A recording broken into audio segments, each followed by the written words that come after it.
Hi Matt hier von Outdoor Kitchen. Heute machen wir ein richtig leckeres Rezept aus dem Elsass und zwar original Elsässer Flammkuchen. Original, warum? Ja, weil echter Flammkuchen wird im Holzbackofen gemacht und das machen wir heute. So, als erstes heize ich den Holzbackofen richtig vor. Der braucht eine richtig hohe Temperatur, um die 300 Grad. Flammkuchen wird nur sehr kurz gebacken, 5 bis 6 Minuten. Ihr müsst natürlich nicht machen, im Elektrobackofen gelingt der Pfannkuchen auch sehr gut. Ein sehr leckeres Gericht. Wenn ich schon mal den Holzbackofen anheize, soll es sich ja auch lohnen. Ich mache heute 3 Flammkuchen. Dafür brauche ich 300 Gramm Mehl, 150 Milliliter lauwarmes Wasser, ungefähr einen Teelöffel Salz, 4 Esslöffel Olivenöl, dann eine Prise Zucker und 15 Gramm Frischhefe. Für das Topping brauchen wir eine große Zwiebel, etwas Schnittlauch, Muskatnuss, geräucherten Speck, Salz, Pfeffer und 200 Milliliter Creme fraiche und 150 Milliliter saure Sahne. Die einen nehmen nur Creme fraiche, die anderen nur saure Sahne. Schmand geht auch. Meine Erfahrung ist, ein Mix zwischen Creme fraiche und saure Sahne schmeckt mir am besten. So, als erstes nehmen wir das Mehl. Die 300 Gramm Mehl. Und sieben das in die Schüssel rein.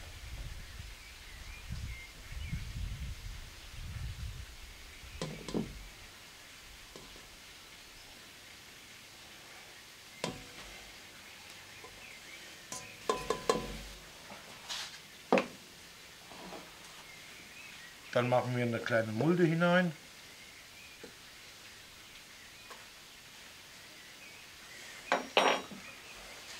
Gießen das lauwarme Wasser rein.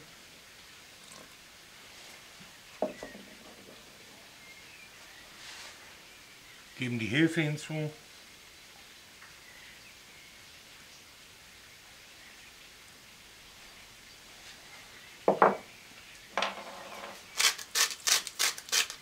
Etwas Salz. Ein bisschen Nahrung für die Hefe, Zucker.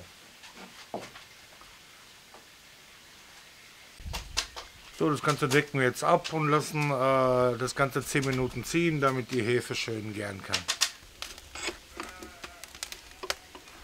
So, ich habe noch mal was von meinem Mobiliar verfeuert, damit der Holzbackofen richtig auf Temperatur kommt. Die Hefe hat Bläschen geworfen, jetzt kneten wir das Ganze 15 Minuten in der Teigmaschine.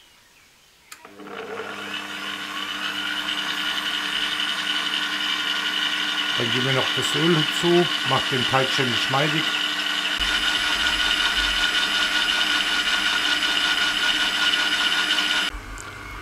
So, die Knetzeit von 15 Minuten ist rum und jetzt holen wir den Teig mal raus. So, dann wird der Teig nochmal mit den Händen ein bisschen durchgeknetet. So, schön geworden der Kollege. Der Nachteil an Hefeteig ist, das dauert halt, bis er aufgeht. Wir nehmen jetzt den Teig, decken den zu und lassen den ungefähr noch mal eine halbe Stunde stehen, bis er aufgeht. Wie gesagt, den Teig abgedeckt stehen lassen für eine halbe Stunde mindestens, dreiviertel Stunde, bevor wir ihn weiterverarbeiten können. So, in der Zwischenzeit können wir ja schon mal den Speck vorbereiten. Also ich schneide immer gerne die Schwarte ab. So, Knochen. Haben wir auf dem Flammkuchen auch nichts verloren. So. Muss nicht unbedingt super fein geschnitten werden.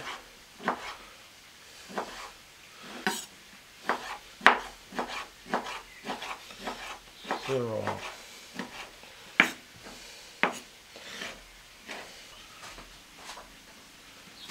Dann nehmen wir die Zwiebel. Die wird in der Mitte durchgeteilt und in Halbmonde geschnitten.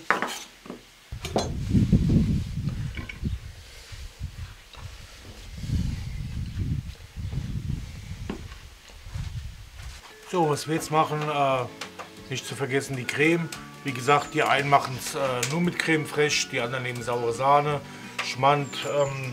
Mir gefällt der Mix aus saurer Sahne und Creme fraiche sehr gut.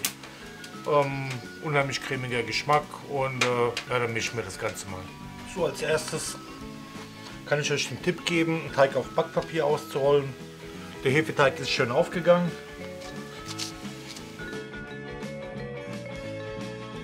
Immer mal mit etwas Mehl bestreuen.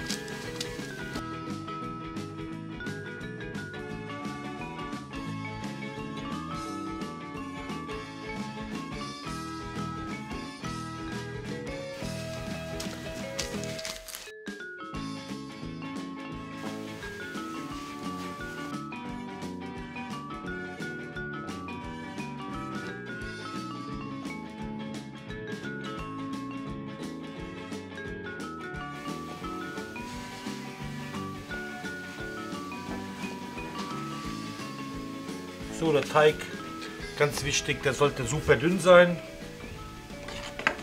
Ungefähr 3 mm. Wie gesagt, der braucht nicht lange im Ofen, 5 bis 6 Minuten. Nun machen wir das Topping drauf, bis zum Rand.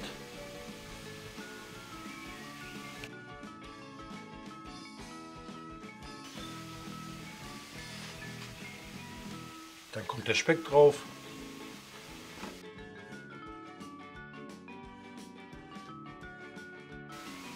Dann die Zwiebeln.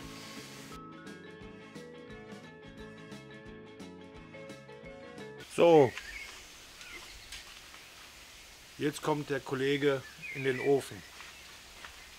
Der Ofen ist heiß genug.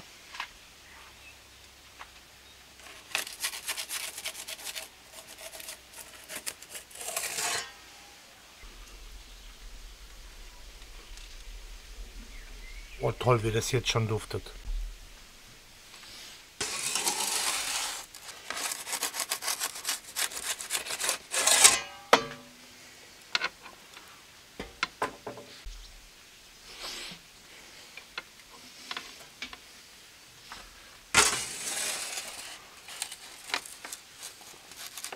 Ah, der braucht noch ein bisschen.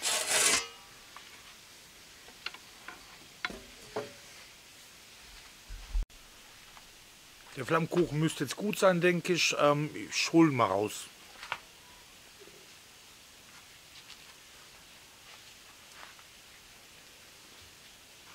Wow, wow. Hätte ein Franzose, glaube ich, auch nicht besser hingekriegt. Duftet klasse, super kross. Ja, jetzt machen wir noch ein bisschen Schnittlauch drauf und ja, da bin ich mal gespannt, wie der schmeckt. Ich denke gut. Wahnsinn, wie das duftet. Es geht echt nichts über den Steinbackofen. Garnieren wir das Ganze nochmal mit ein bisschen Grün, Schnittlauch. Passt auch wunderbar dazu. Lauchzwiebeln und eine Petersilie kann man auch nehmen. Ja, sieht super lecker aus. Schön kross. Aber erzählen kann ich viel. Jetzt kommt mal der Geschmackstest. Es schmeckt traumhaft gut, wie immer. Ist auch nicht schwer, ist auch kein schweres Rezept. Gelingt eigentlich immer. Wichtig ist halt, den Teig dünn auszurollen. Und man kann ihn halt auch belegen, wie man will. Mit Serrano-Schinken, Salami, Spinat. Gibt es die dollsten Dinger. Wie gesagt, klassisch so mit Speck und Zwiebeln schmeckt er mir am besten. Und mit einem Mix aus Creme fraiche und saurer Sahne. Schmeckt besonders gut, wie ich finde. Ja, gutes Gelingen euch und bis zum nächsten Mal.